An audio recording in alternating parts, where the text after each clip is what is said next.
I still get flashbacks when I hear the sound of tennis shoes squeaking on pavement. That particular screech of rubber against concrete that signals someone's about to make your life a living hell. My name is Marcus Chen, and I've been Ryan Reynolds' personal assistant for 8 years. In that time, I've handled everything from paparazzi chases to emergency gin deliveries, but nothing, and I mean nothing, prepared me for Karen Whitmore. Picture this. It's a perfect Tuesday morning in May, and I'm standing in the pristine courtyard of Platinum Heights, one of LA's most exclusive gated communities. The morning sun casts long shadows across manicured lawns that probably cost more to maintain than most people's yearly salary. Everything's quiet except for the gentle hum of hidden sprinkler systems and the distant sound of a leaf blower operated by someone making minimum wage to keep paradise perfect. Ryan had just closed on his new place here, a modest 8,000 square foot cottage that he bought as a peaceful retreat between movie projects. The guy deserves some downtime after spending 6 months getting his ass kicked by stunt coordinators for his latest action flick. I'm doing my final walkthrough, checking that the moving crew didn't scratch his vintage Canadian hockey stick collection, when I hear it. Squeak, squeak, squeak. I turn around, and there she is. Karen Whitmore, 35 years old, walking toward me like she owns not just her piece of this community, but every blade of grass, every decorative fountain, and quite possibly the air itself. She's wearing head-to-toe white tennis attire that looks like it cost more than my car, a pristine white sports bra that screams I have a personal trainer, paired with a matching tennis skirt that's never seen an actual tennis court. Her platinum blonde hair is pulled back in a ponytail so tight it could be classified as a surgical procedure. But it's not her outfit that catches my attention, it's the clipboard. The death grip she has on that innocent piece of office supplies tells me everything I need to know. This woman has lists, she has rules, she has opinions about other people's business, and brother, she is not afraid to share them. "Excuse me," she says, her voice carrying that particular blend of faux sweetness and barely contained irritation that only comes from years of HOA board meetings. "I'm Karen Whitmore, HOA President of Platinum Heights. You are?" "Marcus Chen," I reply, offering what I hope is a friendly smile. "I work for the new resident in Unit 47. Her grip on that clipboard tightens like she's trying to strangle it. "Ah yes, the actor." She says actor, the way most people say serial killer. "I've been meaning to discuss some community guidelines with him. Is he available?" Now, here's the thing about working for Ryan Reynolds. The man has made a career out of being charming, witty, and generally likable. But he's also made it very clear that when he's off the clock, he values his privacy like a dragon values gold. My job is to be the buffer between Ryan's downtime and the outside world's demands. "Mr. Reynolds is in meetings all day," I lie smoothly, "but I'd be happy to pass along any information." Karen's smile becomes so tight I'm worried her face might crack. "Well, Marcus," she says, clearly filing my name away in whatever mental database she uses to track neighborhood infractions, "I think it's important that all residents understand our community standards from day one." She launches into what can only be described as the Platinum Heights Bible, a comprehensive list of rules that would make a military academy jealous. No parties after 9 p.m., no music audible beyond property lines, no more than 6 guests at any gathering, parking restrictions that require a PhD in geometry to understand, pool usage schedules color-coded by resident status, and my personal favorite, all outdoor decor must be pre-approved by the Aesthetic Standards Committee. The Aesthetic Standards Committee? I ask, genuinely curious about what kind of person volunteers for that. "I chair it personally," Karen says with the pride of someone who's just announced they've cured cancer. "We maintain the visual integrity that keeps our property values where they belong." As she talks, I'm taking mental notes not just on the rules but on Karen herself. This woman doesn't just enforce HOA regulations, she is the HOA regulations, given human form and dressed in tennis whites. Every gesture, every inflection, every perfectly calculated pause in her speech screams control freak with a capital C.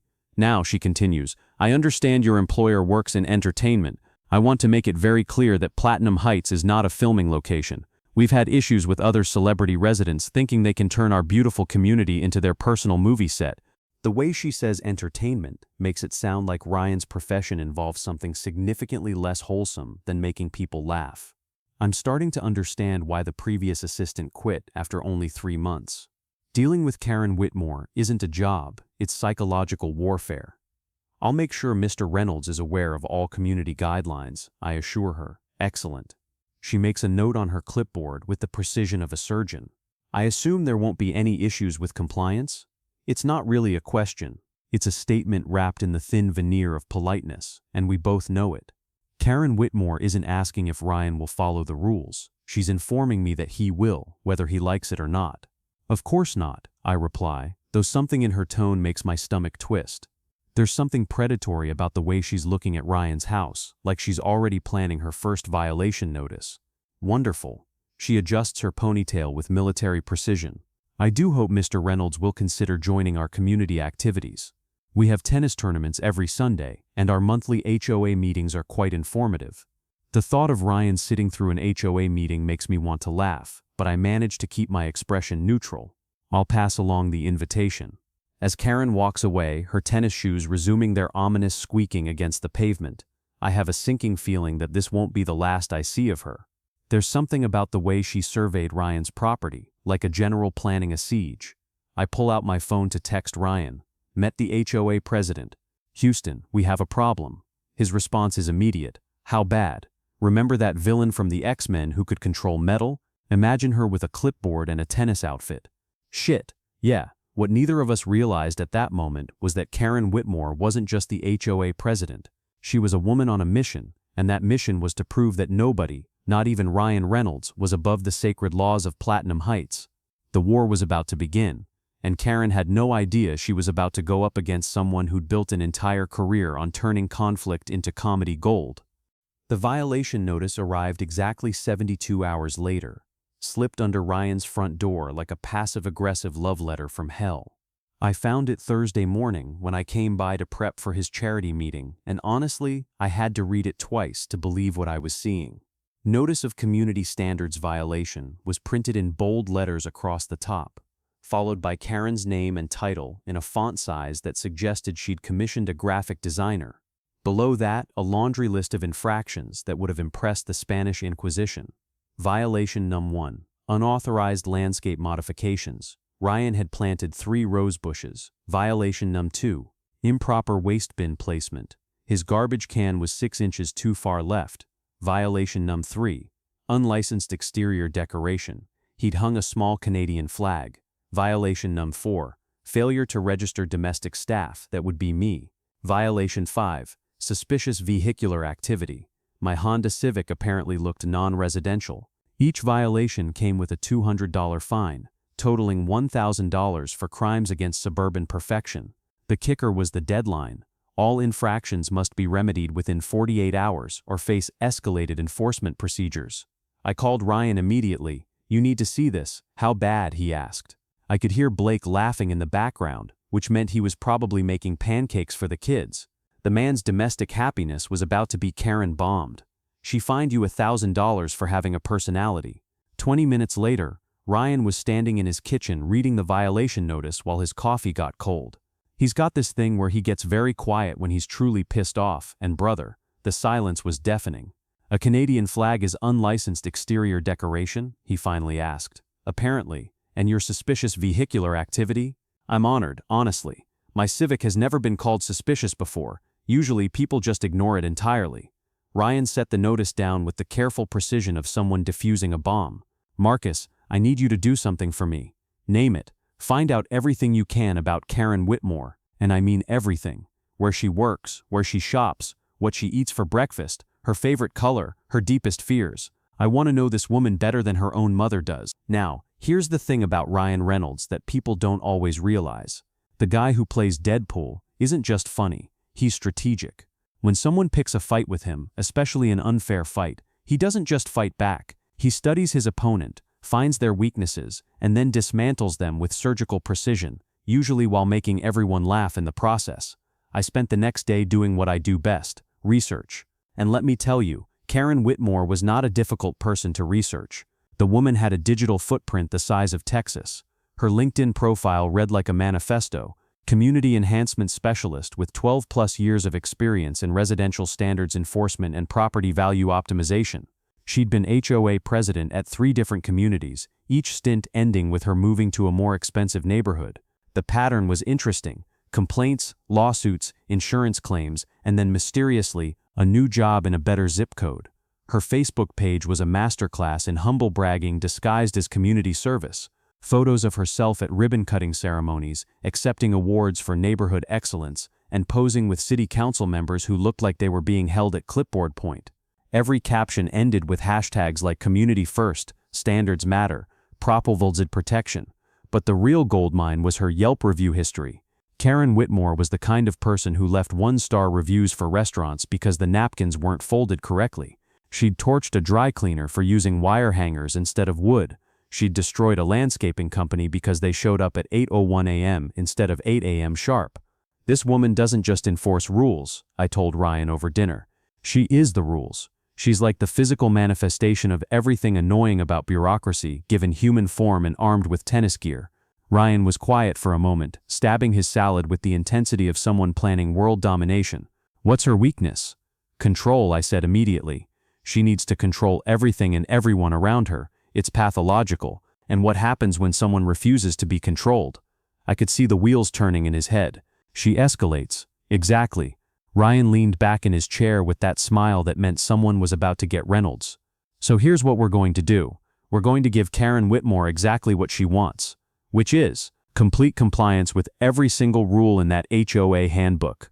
I stared at him. That's your master plan. Follow the rules.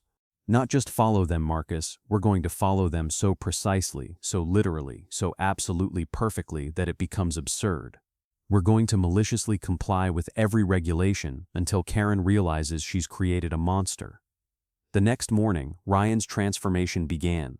The rose bushes were replaced with community-approved drought-resistant succulents, planted in perfectly measured intervals according to the landscaping guidelines on page 47 of the HOA manual.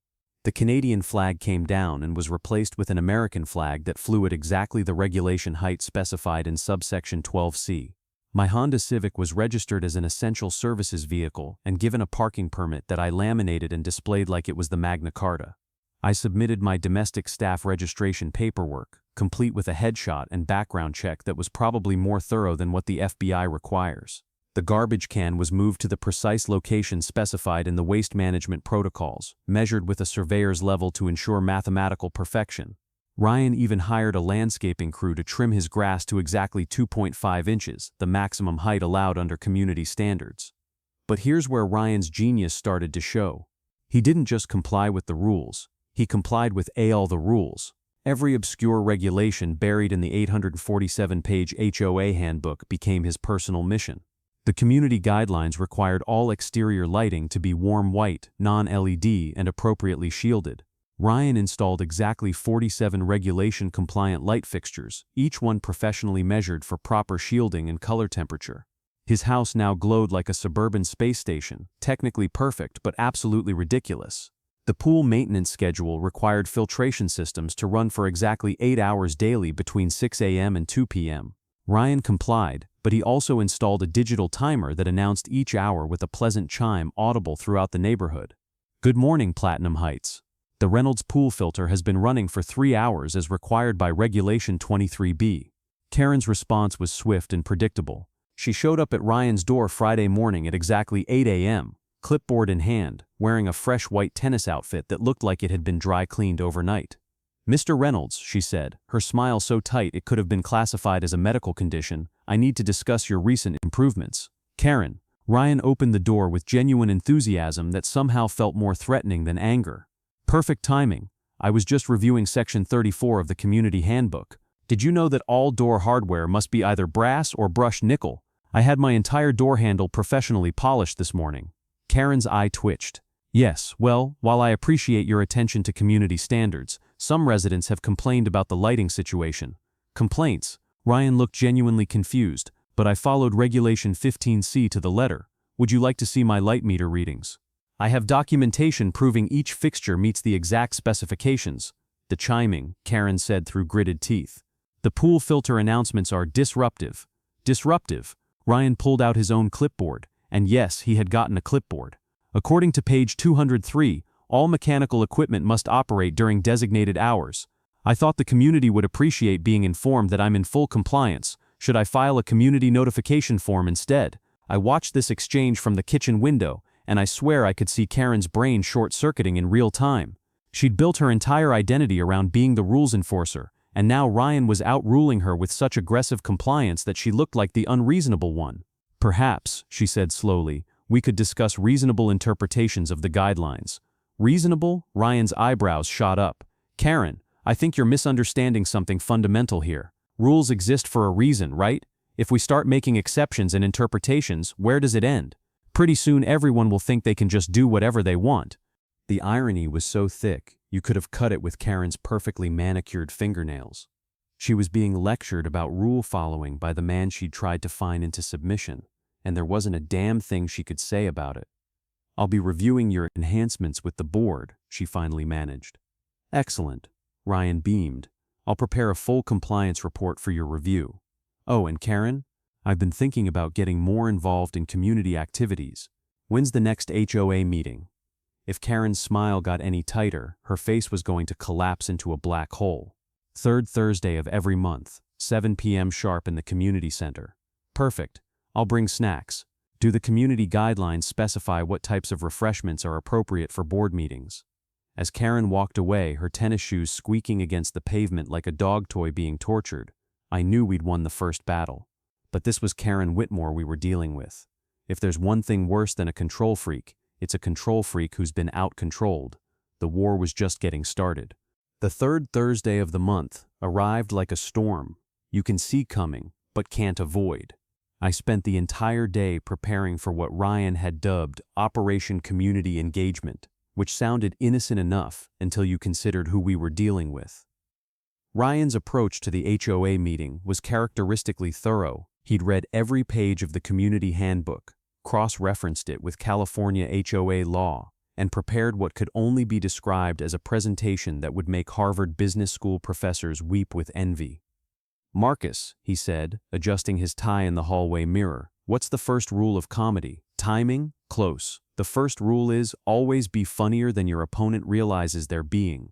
He straightened his blazer. Tonight, Karen Whitmore is going to discover that she's been performing a one-woman show called How to Destroy Your Own Authority, and she doesn't even know she's on stage. The Platinum Heights Community Center was a monument to suburban perfection, all glass and chrome and strategic lighting that made everyone look like they were about to sell you a luxury car. The main conference room could seat 50, but tonight it held maybe 20 residents who looked like they'd rather be literally anywhere else. Karen sat at the head of a long conference table, wearing a white blazer over her usual tennis attire, surrounded by 5 board members who had the collective charisma of a DMV waiting room. Her clipboard sat before her like a scepter, and she kept glancing at the door with the nervous energy of someone expecting an invasion. She got one. Ryan entered at exactly 7 p.m. carrying a professional-grade briefcase, followed by me with a cart loaded with enough documentation to choke a lawyer. But the real power move was the refreshments. Remember how Karen had sarcastically asked if community guidelines specified appropriate meeting snacks? Ryan had taken that as a personal challenge. According to page 156 of the community handbook, all food items brought to community gatherings must be individually wrapped, clearly labeled with ingredients, and presented in regulation-compliant serving containers. Ryan had interpreted this with the precision of a food scientist and the budget of someone who'd made Deadpool money. We wheeled in a catering setup that included individually wrapped gourmet sandwiches, each with a laminated ingredient card, regulation-compliant beverage dispensers, measured to exact specifications, and napkins folded according to the community aesthetics guidelines. The piece de resistance was a banner reading, Community Compliance Appreciation Night, in the exact font and color scheme specified in the HOA branding guidelines. The room fell silent as we set up. Karen's eye developed a twitch that could have powered a small generator. "Mr. Reynolds," she said, her voice carrying the strain of someone trying to maintain composure while watching their world tilt sideways, "this is unexpected." "Karen." Ryan beamed as he arranged the sandwich display with mathematical precision. "I hope you don't mind, but I took your suggestion about community involvement very seriously. I've prepared a few items for tonight's agenda." He pulled out a folder thick enough to serve as body armor. "First, I'd like to propose 17 amendments to the current community guidelines to address some troubling inconsistencies I discovered." The board members exchanged looks like passengers on a sinking ship watching the lifeboats catch fire. Karen's grip on her clipboard had progressed from tight to potentially circulation cutting. "Amendments," she managed. "Oh yes. For instance, page 203 states that pool filters must run for 8 hours daily, but page 67 specifies that mechanical equipment should minimize noise disruption. These regulations are contradictory. I've prepared a detailed analysis with 3 potential solutions, complete with cost-benefit projections and noise measurement data. Ryan opened his briefcase with the ceremony of someone unveiling the crown jewels. Inside were charts, graphs, legal documents, and what appeared to be actual scientific instruments. I also noticed, he continued, pulling out a sound meter, that the community guidelines don't specify acceptable decibel levels for various activities. Last week, Mrs. Henderson's wind chimes registered 47 decibels at my property line, which exceeds WHO recommendations for residential noise pollution. Mrs. Henderson, a sweet 70-year-old who probably just wanted to hear something prettier than traffic, looked like she'd been personally attacked by data. Mr. Reynolds, Karen interrupted, her composure cracking like cheap paint. I think perhaps you're overcomplicating things. Overcomplicating? Ryan looked genuinely puzzled. Karen, you were the one who emphasized the importance of community standards. I'm simply ensuring we maintain them properly. Speaking of which, I've prepared an efficiency audit of our current enforcement procedures. He pulled out another chart that looked like it belonged in a Fortune 500 boardroom. Based on my analysis, the current violation notice system has a 73% non-compliance rate, suggesting either inadequate enforcement or unclear regulations. I propose implementing a tiered response system with measurable benchmarks and appeals processes. The room was so quiet you could have heard a tennis shoe drop. Board member Janet Morrison, who'd been staring at Ryan's presentation like it was written in ancient hieroglyphics, finally found her voice. Were you suggesting we need more rules? Not more rules, Ryan clarified with the patience of someone explaining physics to a golden retriever. Better rules, clearer enforcement, consistent application. For example, the landscape maintenance guidelines specify to appropriate seasonal plantings, but don't define what constitutes appropriate or seasonal. That's a recipe for confusion and conflict. Karen's face had progressed through several shades of red and was approaching colors that don't exist in nature. Mr. Reynolds, I appreciate your enthusiasm, but we've managed this community successfully for years without. Have you though? Ryan interrupted gently. Because I've done some research on Platinum Heights history. Did you know we have the highest HOA violation rate per capita of any community in this zip code, and the lowest resident satisfaction scores in 3 consecutive annual surveys? He produced another chart because apparently he'd prepared enough visual aids to stock a small university. I think the problem is that we're focused on enforcement rather than education. What if instead of punitive measures we created a community engagement program that helps residents understand and embrace our shared standards? The beautiful thing about watching Karen's psychological breakdown was that Ryan was doing it with such aggressive positivity that she couldn't call him out without looking like the unreasonable one. He was proposing more community involvement, better communication, clearer rules, and educational programs. On paper, it was everything an HOA president should want. In reality, it was Karen's worst nightmare. I've also taken the liberty, Ryan continued, of researching our legal obligations under California Civil Code 4000. Did you know that HOA boards are required to provide detailed financial reports quarterly, not annually? I've prepared a template that would bring us into full compliance with state law. Board Treasurer Mike Chen, no relation, unfortunately, looked like he was about to vomit. Financial reports. Oh yes. Residents have the right to review all expenditures, contract details, and reserve fund allocations. I've prepared a simple spreadsheet system that would make this information readily available to all homeowners. Karen's clipboard was trembling in her hands. Mr. Reynolds, I don't think you understand how much work that would require, which is why I'm volunteering to help, Ryan announced with the enthusiasm of someone offering to donate a kidney. I've got experience with financial management, and my assistant Marcus here has a background in data analysis. We could have a full transparency system implemented within weeks. That was news to me, but I nodded along because watching Karen's soul leave her body in real time was worth a little career pivoting. In fact, Ryan continued, clearly enjoying himself now, I'd like to volunteer for the board. According to the bylaws, any resident in good standing can run for an open position. I believe there's a secretary position coming up for election next month. The room went so silent that I could hear Karen's tennis bracelet jingling as her hands shook. The idea of Ryan Reynolds sitting on the HOA board, armed with actual knowledge of community law and a pathological attention to detail, was clearly causing her to question every life choice that had led to this moment. The secretary position, she said slowly, requires experience. Experience in what? Ryan asked. Taking meeting minutes, maintaining records, coordinating community communications. I think my resume speaks for itself. He was right, of course. The man who'd successfully navigated Hollywood contracts, production schedules, and publicity campaigns was probably overqualified to manage an HOA board position. Karen looked around the room desperately, seeking support from board members who were all suddenly very interested in studying their shoes. The residents, meanwhile, were watching this exchange with the fascination of people witnessing a natural disaster in slow motion.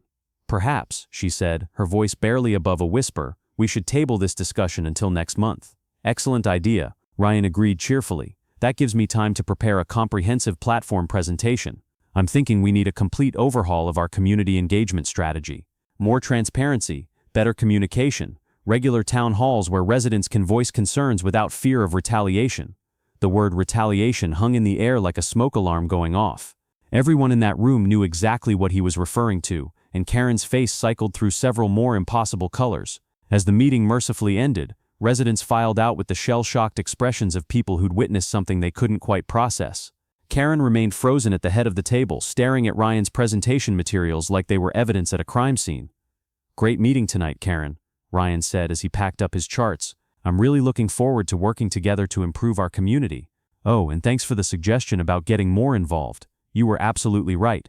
As we loaded the catering cart and headed for the exit, I heard Karen's clipboard hit the conference table with a sound like a judge's gavel sealing someone's fate. Phase 2 complete, Ryan murmured as we walked to the car. What's Phase 3? I asked. His smile was answer enough. Karen Whitmore had wanted to control Ryan Reynolds, but she'd never stopped to consider what would happen if he decided to control her back. Karen's counterattack came exactly 1 week later, and it was everything I'd expected from someone whose entire worldview had just been deconstructed by pie charts and community engagement theory. I arrived at Ryan's place Friday morning to find him standing in his driveway, coffee mug in hand, staring at what could only be described as a suburban crime scene. Sometime during the night, someone had toilet papered his house with the precision of a military operation. We're not talking about some teenage prank here. This was professional-grade vandalism executed with the kind of attention to detail that screamed HOA president having a psychological breakdown. Every tree, every bush, every architectural feature had been wrapped in white tissue with mathematical precision. The toilet paper formed geometric patterns that would have impressed an art installation curator. It was beautiful, thorough, and completely insane. Well, Ryan said, sipping his coffee like he was contemplating the weather, I guess Karen's decided to abandon the clipboard approach. You think she did this? Marcus, this toilet paper job follows the exact spacing guidelines from page 78 of the HOA landscaping manual. Either we're dealing with the most anal retentive teenagers in California, or our HOA president has officially snapped. He was right. The spacing between each strand was exactly 18 inches, the same distance specified for decorative garden lighting. The height variations followed a pattern that matched the approved hedge trimming specifications. This wasn't random vandalism, it was vandalism with proper permits. But the toilet paper was just the opening act. As we started cleaning up the mess, neighbors began emerging from their houses with expressions that ranged from concerned to terrified. Mrs. Chen from 2 doors down approached us with the careful steps of someone walking through a minefield. Mr. Reynolds, she said quietly, I think you should know that Karen has been asking questions. What kind of questions? About your work schedule, your visitors, whether you're planning any large gatherings. She glanced around nervously. She came by yesterday afternoon with a petition about maintaining community security standards. She wanted me to sign something about limiting guest parking. This was classic Karen. When she couldn't control someone directly, she'd try to rally the community against them. The woman was building a case for something. I just wasn't sure what yet. Ryan thanked Mrs. Chen and waited until she was back inside before turning to me with that look that meant someone was about to get destroyed with kindness. Marcus, remember when I mentioned that charity event I've been planning? The one for the children's hospital? That's the one. I think it's time to finalize those plans. Now here's some context you need to understand. Ryan had been quietly working on organizing a fundraising event for the local children's cancer ward. Something small and tasteful, maybe 30 people, dinner and a silent auction. He'd mentioned it weeks ago as a way to get more involved with the community, but I recognized that tone in his voice. That wasn't the tone of someone planning a small dinner party. That was the tone of someone about to declare war using charitable giving as a weapon of mass destruction. How small were we thinking? I asked carefully. Well, I've been reconsidering the scope. The children's hospital could really use more support than I originally planned. He pulled out his phone and started scrolling through contacts. I'm thinking we expand it, make it a real event, something the whole community can be proud of. Define whole community. All residents, of course, plus media coverage, Poltekwak. Sandra Bullock mentioned she'd love to help out. I felt a cold dread settling in my stomach. Ryan, how many people are we talking about? Hard to say exactly. Maybe 200, 300? All for a good cause, naturally, and completely within HOA guidelines. I checked. According to page 234, residents are encouraged to host community beneficial gatherings with proper notification. He showed me his phone screen, which displayed a text thread with what appeared to be half of Hollywood. Reynolds was mobilizing his entire contact list for what he was calling Platinum Heights Community Charity Gala, a night for the kids. The beauty of it, he continued, is that Karen can't object without looking like she's against helping sick children. And since it's a community event, all residents are automatically invited, including the board members. This wasn't just malicious compliance anymore. This was malicious charity. Ryan was about to turn Karen's precious controlled community into the social event of the year, and she'd have to smile and pretend to love every minute of it. When are you planning this massacre? I asked. Next Saturday. I know it's short notice, but these things work better with a sense of urgency. Builds excitement. Next Saturday. Ryan, that's 8 days away. 7, actually. But who's counting? He was already typing furiously on his phone. I'll need you to coordinate with the catering company. Make sure everything meets HOA food service guidelines. And we'll need proper permits for the sound equipment. Karen's very particular about noise regulations. I watched in fascination and horror as Ryan single-handedly transformed from mild-mannered neighbor into a charity event planning machine. By noon, he'd secured a full catering service, HOA compliant, professional sound system within decibel limits, valet parking, properly licensed, and security detail, fully bonded and insured. The guest list grew like a virus. Every text Ryan sent seemed to generate 2 more confirmations. By 2 p.m., we had confirmed attendance from 3 A-list actors, 2 directors, a professional athlete, and someone I'm pretty sure was a senator's wife. But the real power move was the media strategy. Ryan didn't just invite local news, he invited everyone. Entertainment Tonight, People Magazine, the local morning show that Karen loved watching, social media influencers who specialized in charity events. It's important, Ryan explained as he confirmed the 6th news outlet, to make sure the children's hospital gets maximum exposure for their work. This isn't about us, it's about helping kids. The man's ability to weaponize good intentions was terrifying and beautiful.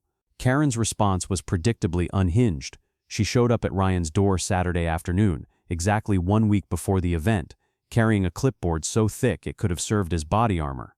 Mr. Reynolds, she said, her voice carrying the strain of someone trying to maintain composure while their entire world burned around them. We need to discuss this gathering you're planning. Karen, perfect timing. Ryan invited her in with the enthusiasm of someone welcoming a dear friend. I was just reviewing the HOA guidelines to make sure everything's compliant. Would you like some coffee? I have the community-approved brands. Karen stepped into the foyer, her tennis shoes squeaking against the marble with the nervous energy of someone walking into a trap. Mr. Reynolds, I appreciate your charitable intentions, but a gathering of this magnitude requires extensive planning and community approval. Oh, absolutely, Ryan agreed, which is why I've prepared a comprehensive compliance report. He led her to the dining room, where I'd laid out what could only be described as a legal document fort. Every table surface was covered with permits, insurance certificates, vendor licenses, noise impact studies, and traffic flow analyses. As you can see, Ryan continued, I've secured proper permits for outdoor amplification, parking coordination with city services, professional catering with food safety certifications, and security services licensed by the state of California. Karen stared at the paperwork like it was written in ancient Sumerian. This is very thorough. Well, you taught me the importance of following community standards. I take that responsibility seriously. Ryan picked up a bound document that was thick enough to stop bullets. This is my complete event management plan, including noise monitoring protocols, waste management procedures, and emergency evacuation routes. Emergency evacuation routes. Page 4 pre-112 of the HOA manual specifies that any gathering exceeding 50 people must have clearly marked emergency exits. I've hired a professional safety coordinator to ensure full compliance. Karen's eye twitch had evolved into something that looked like Morse code for "help me." She flipped through the event plan with the desperate energy of someone looking for any excuse to shut this down. "The guest parking," she said finally. "Our streets aren't designed for this level of traffic." "Excellent point," Ryan agreed, "which is why I've arranged for off-site parking with shuttle service. The buses are fully licensed and insured, and I've coordinated with city traffic management to ensure minimal impact on the community." He showed her another chart because at this point, Ryan had more charts than NASA. "The shuttles will run every 15 minutes from the designated parking area, following routes approved by the Transportation Authority." Karen was running out of ammunition, and we all knew it. Every objection she raised, Ryan had anticipated and solved with the kind of thorough preparation that would make wedding planners weep with envy. "The media presence," she tried desperately. "Having news crews in our community raises privacy concerns." "Absolutely valid concern," Ryan nodded seriously. "Which is why all media access will be restricted to my property only. No crews will be allowed on community grounds without explicit resident permission. I've even prepared a resident opt-out form for anyone who doesn't want to appear in background shots." He handed her a clipboard, her own weapon turned against her, containing a form that was somehow both completely reasonable and utterly devastating. Any resident could sign it to avoid media attention, but doing so would mean missing out on what was clearly going to be the social event of the decade. "I've also arranged," Ryan continued, "for 15% of all funds raised to go directly to our community improvement fund. Think of it as a dividend for hosting such a wonderful charitable event." The beauty of this move was that Ryan was essentially bribing the entire community with charity money. Every resident would benefit financially from the event, making Karen's opposition look not just unreasonable but actively harmful to community interests. Karen sat in silence for what felt like an eternity, staring at the documentation that proved Ryan had outmaneuvered her at every possible level. She'd wanted to control him through rules and regulations, but he'd mastered her own system so completely that she was now powerless to stop him. "I'll need to review this with the board," she said finally, her voice barely above a whisper. "Of course," Ryan agreed cheerfully. "Take all the time you need. The event is only 7 days away, so I'm sure the board will want to review everything thoroughly." As Karen left, clutching her clipboard like a life preserver on a sinking ship, I realized what Ryan had done. He hadn't just planned a charity event. He'd created a situation where Karen would have to publicly support something that terrified her, or reveal herself as the petty tyrant she actually was. Either way, she was screwed. "Phase 3 complete?" I asked. Ryan's smile was answer enough. "Marcus, Phase 3 hasn't even started yet. Wait until you see the guest list for next Saturday." The morning of the gala, I arrived at Ryan's house to find what could only be described as a military operation disguised as a charity event. Professional caterers were setting up stations with the precision of a Swiss watch factory, while security personnel conducted radio checks like they were protecting the president. The transformation was stunning and terrifying. Karen made her first appearance at 8 a.m., emerging from her house in full tennis regalia like a suburban warrior preparing for battle. She carried not just her usual clipboard, but what appeared to be a portable filing system and a digital camera. The woman had clearly spent the night preparing for whatever she thought was about to happen. "Marcus," Ryan said, adjusting his bow tie while watching Karen march across the courtyard, "I think our HOA president is about to have what the professionals call a very public breakdown. Should we be worried?" "Oh, absolutely, but not for the reasons you think." By 10 a.m., the guest arrivals began. And let me tell you, nothing prepares a gated community for the sight of Blake Lively stepping out of a Tesla, followed by Hugh Jackman carrying what appeared to be a homemade casserole, followed by Sandra Bullock wearing jeans and looking like she'd rather be literally anywhere else. The residents of Platinum Heights pressed their faces against windows with the enthusiasm of zoo visitors watching feeding time. Mrs. Chen positioned herself strategically on her front porch with a lawn chair and what I suspected was a telephoto lens. Even Mr. Henderson, who hadn't been seen outside his house since 2019, emerged to water plants that didn't need watering. Karen's response was immediate and unhinged. She stationed herself at the community entrance with her clipboard and camera, apparently intent on documenting every vehicle, every guest, and every potential violation of community standards. The problem was Ryan had anticipated this. "Excuse me, ma'am," said Tom, the head of security Ryan had hired, approaching Karen with the polite firmness of someone who dealt with overzealous fans at movie premieres. "Are you on the guest list?" "I live here," Karen snapped, clutching her clipboard like a shield. "I'm documenting community standards compliance." "I understand, ma'am, but you're currently standing on private property without permission. Mr. Reynolds' insurance requires that all non-invited individuals remain on public sidewalks. The beautiful thing about this exchange was that Tom was technically correct.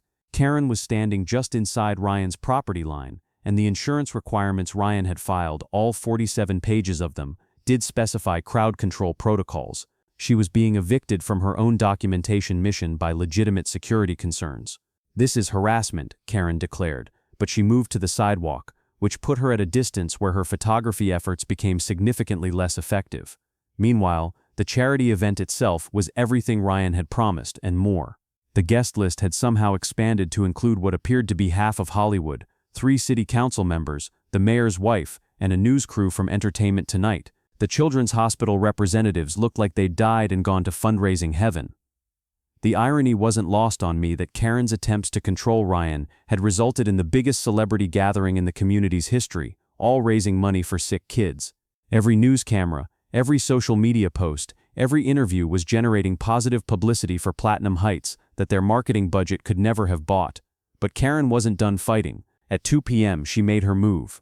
"Excuse me," she announced, marching up to the Entertainment Tonight reporter with her clipboard held high. "I'm Karen Whitmore, HOA President of Platinum Heights, and I need to report several community violations occurring at this event." The reporter, a polished woman named Jessica, looked intrigued. "Violations?" "Noise ordinances, parking restrictions, improper permitting, and unlicensed food service." Karen rattled off with the confidence of someone who'd rehearsed this moment.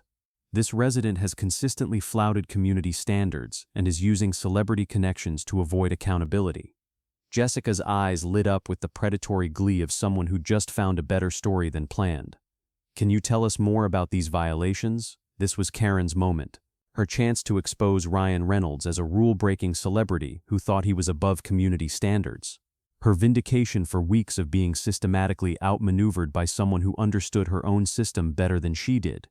"Mr. Reynolds has shown blatant disregard for our community guidelines since moving here," Karen declared, her voice rising with righteous indignation. "He's modified his landscaping without approval, installed excessive lighting, created noise disturbances with pool equipment, and now he's hosting an oversized gathering that violates our residential character." "And you have documentation of these violations?" Jessica asked, camera rolling. "Extensive documentation," Karen confirmed, flipping through her clipboard with the theatrical flair of someone presenting evidence at a war crimes tribunal. "Photos, timestamps, witness statements, and detailed violation reports." What happened next was beautiful in its inevitability. Jessica, being an actual journalist rather than a neighborhood busybody, did what journalists do. She fact-checked the story in real time. "Mr. Reynolds," Jessica called out, gesturing for Ryan to join them. "Mrs. Whitmore here is alleging several community violations. Would you like to respond?" Ryan approached with the easy confidence of someone who'd been preparing for this moment since the first violation notice. "I'd be happy to address any concerns Karen might have. She says you've modified your landscaping without approval." "That's interesting," Ryan replied, pulling out his phone, "because I have the approved modification permits right here, along with the Architectural Committee's written approval signed by Karen herself 3 weeks ago." He showed the documents to the camera. Karen's face went through several colors that don't exist in nature. She also mentions noise disturbances from pool equipment.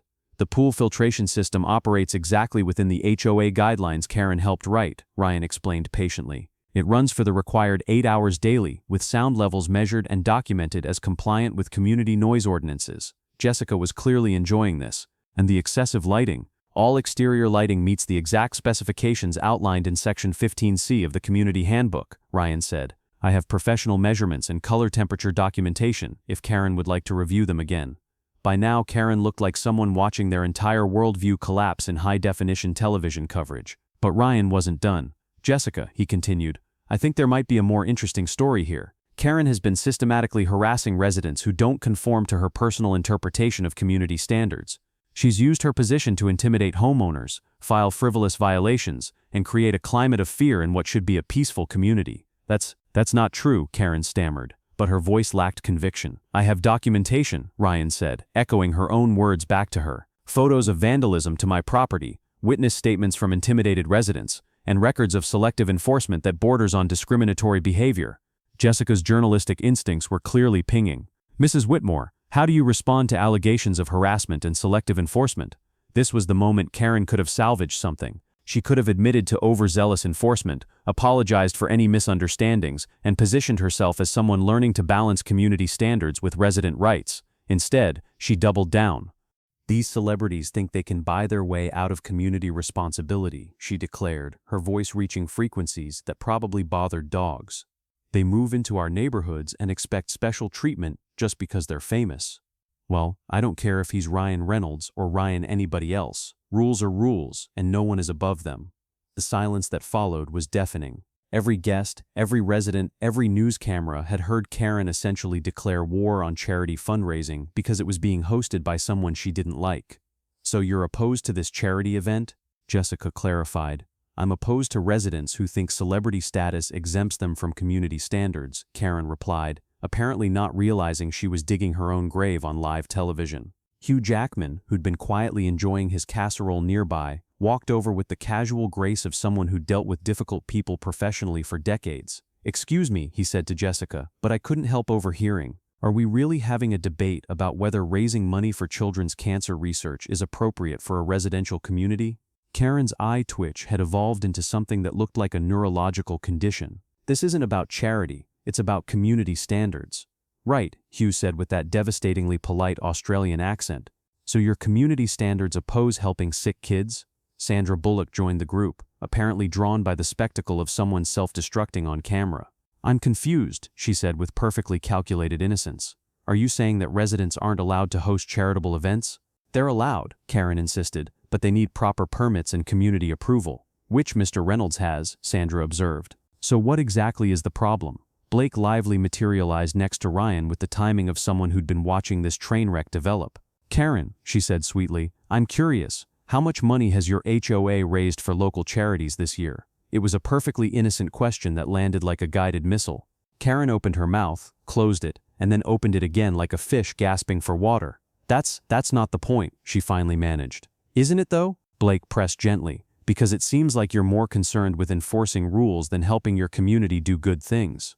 The crowd that had gathered was now substantial. Residents, guests, security, catering staff, and media had formed a circle around what was rapidly becoming the most public humiliation in HOA history. Karen stood in the center, clutching her clipboard like a life preserver, while some of the most famous people in the world politely destroyed her authority with basic questions about community service. "I think," Jessica said, clearly recognizing great television when she saw it, "our viewers would be interested in hearing more about HOA governance and community standards. Mrs. Whitmore, would you be willing to do a longer interview about your leadership philosophy?" Karen looked around desperately, seeking an escape route that didn't exist. Every direction she turned, she found another camera, another famous face, another resident watching her meltdown with a mixture of fascination and horror. "I need to review community protocols," she said weakly. "Of course," Ryan agreed cheerfully.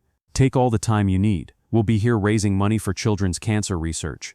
As Karen retreated toward her house, her tennis shoes squeaking against the pavement like a smoke alarm with dying batteries, I realized that Ryan had achieved something remarkable. He hadn't just defeated an HOA tyrant, he'd done it so publicly and thoroughly that Karen would never recover her authority. The charity event continued until well past midnight, raising over $300,000 for the Children's Hospital and generating enough positive media coverage to make Platinum Heights the most famous gated community in California.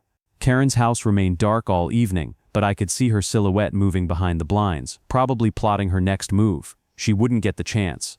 By Sunday morning, Karen Whitmore had become the most famous HOA president in America, and not in the way she'd ever imagined.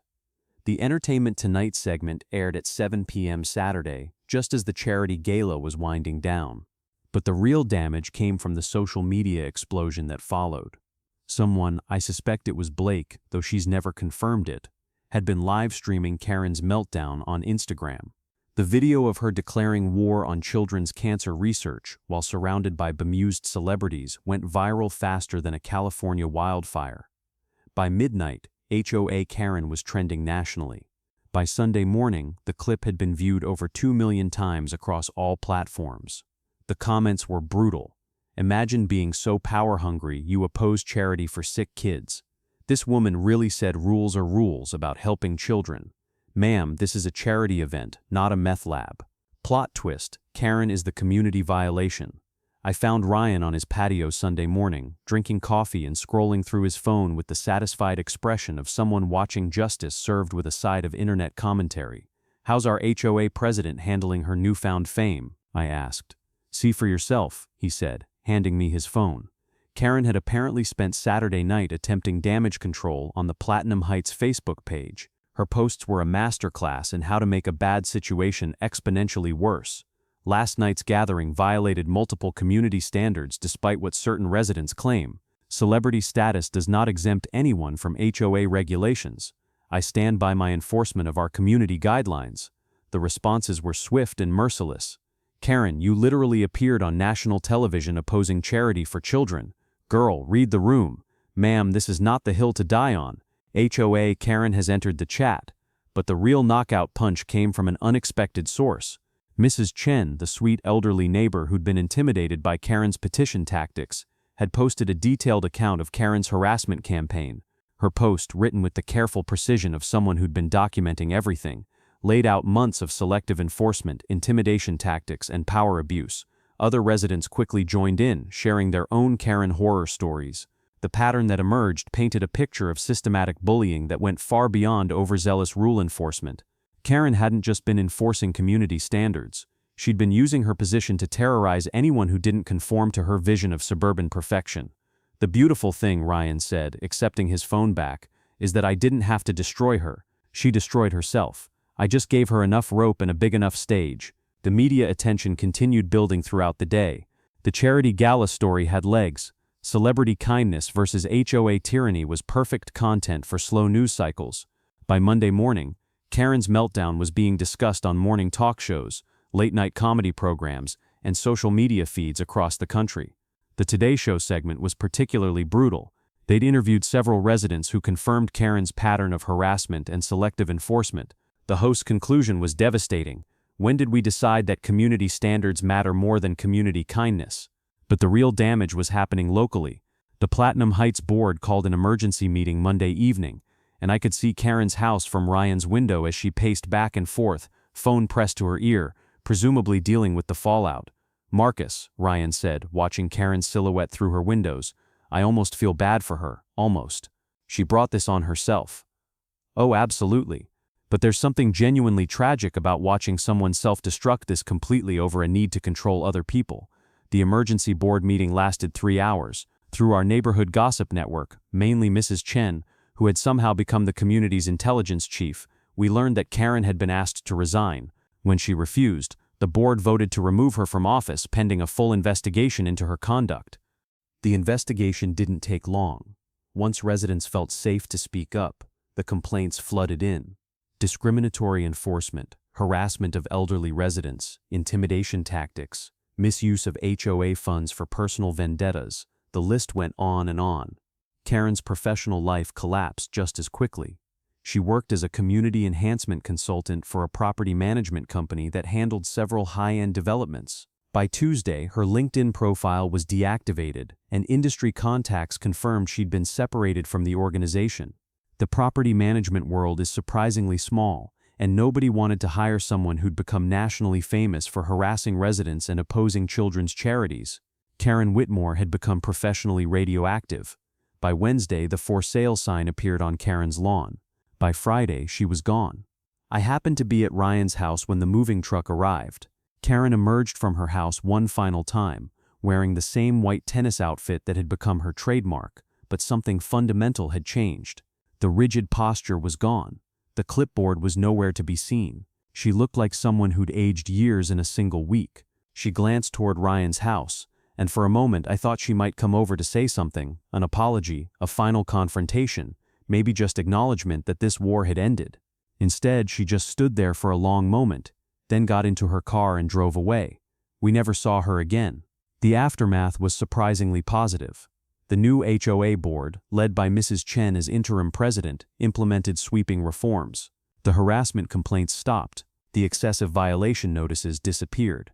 Residents began actually enjoying their expensive community instead of living in fear of clipboard-wielding enforcers. Ryan's charity event became an annual tradition, growing bigger each year.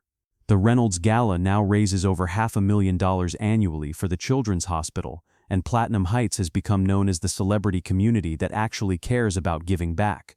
6 months later, I got a LinkedIn message from someone claiming to be Karen Whitmore.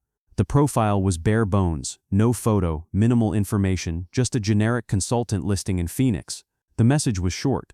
Tell Mr. Reynolds he was right about community standards. Some lessons cost more than others. I showed it to Ryan, who read it with the expression of someone who'd found exactly what he expected. You think she learned anything? I asked. Hard to say, but I hope so. The woman who wrote that message sounds different from the one who tried to fine me for having a Canadian flag. Are you going to respond? Ryan thought about it for a long moment. No. Some conversations end when they end. Karen Whitmore made her choices, and she lived with the consequences. That's how accountability works. A year later, the Entertainment Tonight segment about Karen's meltdown is still used in business schools as a case study in crisis management, specifically, how not to handle public relations disasters. The charity gala has raised over $1.2 million for children's cancer research, and Platinum Heights has become the kind of community it was always supposed to be, a place where neighbors help each other instead of hunting for rule violations. Sometimes I wonder what would have happened if Karen had just welcomed Ryan to the neighborhood with a fruit basket instead of a violation notice. If she'd channeled her organizational skills toward community building instead of community controlling. If she'd seen him as a potential ally instead of a threat to her authority. But that's the thing about people like Karen Whitmore. They can't see community as anything other than a hierarchy they need to control. They can't understand that sometimes the best way to enforce standards is to model kindness, cooperation, and genuine care for your neighbor's well-being. Ryan put it best in the interview he gave to the local paper 6 months after Karen's departure. Community standards should bring people together, not drive them apart. They should be about creating a place where everyone feels welcome, not where everyone feels watched. Karen taught me that the most important community standard of all is treating each other with basic human decency. The final irony? Karen's viral meltdown accomplished the opposite of everything she'd worked for. Instead of maintaining property values through rigid rule enforcement, she damaged the community's reputation so badly that home prices dropped 8% in the months following her public humiliation. It took the reformed HOA board over a year to rebuild the community's image and restore market confidence. Meanwhile, Ryan's continued presence and his annual charity galas eventually pushed property values 23% above their pre-Karen levels. Turns out that having a community known for kindness and charitable giving is better for real estate prices than having one known for HOA horror stories. As I write this, it's been 18 months since Karen Whitmore squeaked her way out of Platinum Heights for the last time. The community has thrived under new leadership that focuses on community building rather than community policing. Residents actually talk to each other now, instead of hiding behind blinds to avoid clipboard-wielding enforcers. And Ryan, he's still the same guy who just wanted to plant some roses and fly a Canadian flag without getting a lecture about community aesthetics. The difference is that now he's surrounded by neighbors who appreciate his presence instead of documenting his every move for violation reports. Sometimes the best revenge isn't revenge at all. Sometimes it's just building the kind of community you want to live in, and letting toxic people exclude themselves through their own behavior. Karen Whitmore tried to control Ryan Reynolds and ended up losing control of everything that mattered to her. In trying to enforce her vision of community perfection, she created community chaos. In demanding absolute authority, she ensured her absolute irrelevance. The moral of the story? When someone shows you who they are through kindness, believe them. When someone shows you who they are through charity, believe them. And when someone shows you who they are by opposing kindness and charity, well, believe them too. Just don't be surprised when the community decides they'd rather stand with the person raising money for sick kids than the person trying to stop them. Karen Whitmore is gone, but her legacy remains, as a cautionary tale about what happens when the desire to control others becomes more important than the desire to help them.